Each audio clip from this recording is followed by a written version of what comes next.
नमस्कार, मैं हूँ सारिका पंकज। एक बार फिर से हाजिर हूँ जातक कथाओं की संग्रह से एक नई कथा लेकर। दो हंसों की कहानी। बात बहुत पुरानी है। हिमालय में मानस सरोवर नाम की एक प्रसिद्ध झील थी। वहाँ कई तरह के पशु पक्षियों के साथ ही हंसों का एक झुंड भी रहता था। सभी पशु पक्षी आनंद में रहते, बोलते, बतियाते और मिलजुल कर रहते। हंसों के इसी झुंड में दो हंस बहुत आकर्षक थे। दोनों ही देखने में एक जैसे थे बिल्कुल। लेकिन उनमें से एक राजा था और दूसरा सेनापति। राजा का नाम था धृतराष्ट्र और सेनापति का नाम सुमुखा। मानस सरोवर का नजारा बादलों के बीच में स्वर्ग जैसा प्रतीत होता था। लेकिन जो भी देखता उस नजारे को वहां दोबारा जरूर आता। धीरे धीरे झील और उसमें रहने वाले हंसों की प्रसिद्धि जो है वो वहां आने जाने वाले पर्यटकों के साथ साथ देश में विदेश में फैलती चली गई। कई कवियों ने अपनी कविताओं में वहां का गुणगान किया, जिससे प्रभावित होकर वाराणसी के राजा को वो नजारा देखने की इच्छा हुई। राजा ने अपने राज्य में बिल्कुल वैसी ही झील का निर्माण करवाया और वहां पर कई प्रकार के सुंदर और आकर्षक फूलों के पौधों के साथ ही स्वादिष्ट फलों के पेड़ भी लगवाए।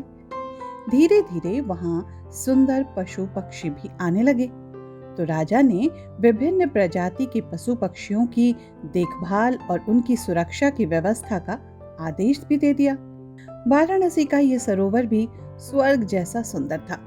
लेकिन राजा के मन में अभी उन दो हंसों को देखने की इच्छा बाकी थी जो मानस सरोवर में रहते थे। उधर एक दिन मानस सरोवर के अन्य हंसों ने अपने हंस राजा धृतराष्ट्र के सामने वाराणसी के सरोवर जाने की इच्छा प्रकट की। पर हंसों का राजा काफी समझदार था। वो जानता था कि अगर ये हंस वहां गए तो फिर मानस सरोवर लौटेंगे नहीं। वाराणसी का पुरुष राजा उन्हें पकड़ लेगा। इसलिए उसने मानस सरोवर के हंसों को वाराणसी जाने से मना कर दिया। लेकिन वो नहीं माने। तब राजा और सेनापति के साथ सभी हंस वाराणसी की ओर उड़ चले। जैसे ही हंसों का झुंड वाराणसी की उस झील पर पहुंचा तो उन्हें देखने वालों का तो तांता लग गया। इन हंसों, खासकर दोनों प्रसिद्ध हंसों की शोभा तो देखते ही बनती थी।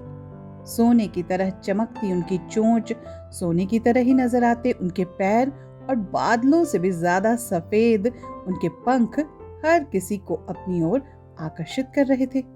हंसों के वाराणसी पहुंचने की खबर वहां के राजा को दी गई तो उसने हंसों को पकड़ने की युक्ति सोची और एक रात जब सब सो गए तो उन हंसों को पकड़ने के लिए एक जाल बिछाया। अगले ही दिन सबसे पहले हंसों का राजा जागा और भ्रमण पर निकल गया। लेकिन वो जाल में फंस गया। उसने तुरंत ही तेज आवाज में अन्य सभी हंसों को वहां से उड़ने और अपनी जान बचाने का आदेश दिया। अन्य सभी हंस तो उड़ गए, लेकिन उनका सेनापति सुमुखा अपने स्वामी को फंसा हुआ देखकर उसे बचाने के लिए वहीं रुक गया।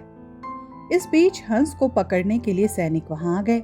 उसने देखा कि हंसों का राजा तो जाल में फंसा हुआ है और दूसरा राजा को बचाने के लिए वहीं खड़ा हुआ है। हंस की स्वामी भक्ति देखकर सैनिक बहुत प्रभावित हुए और उसने हंसों के राजा को छोड़ दिया। हंसों का राजा समझदार होने के साथ साथ दूरदर्शी भी था। उसने सोचा कि अगर राजा को पता चलेगा कि सैनिक ने उसे छोड़ दिया है तब तो राजा इसे जरूर प्राण दंड दे देगा।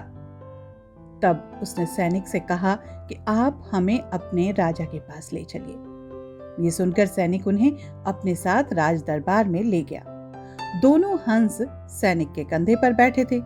हंसों को सैनिक के कंधे पर बैठा देखकर हर कोई सोच में पड़ गया।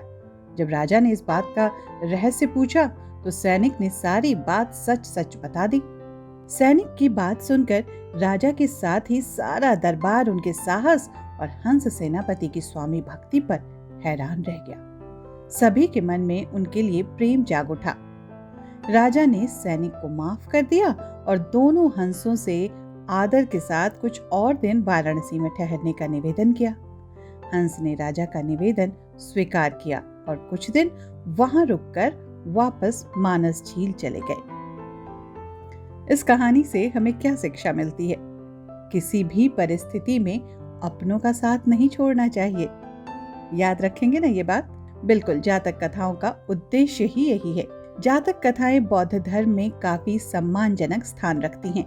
इन कथाओं के बारे में मान्यता है कि ये भगवान बुद्ध के पूर्व जन्मों की कथाएं हैं, जिन्हें स्वयं महात्मा गौतम बुद्ध ने सुनाया था। बाद में यही जातक कथाएं बुद्ध के निर्वाण के बाद उनके शिष्यों द्वारा कही गई।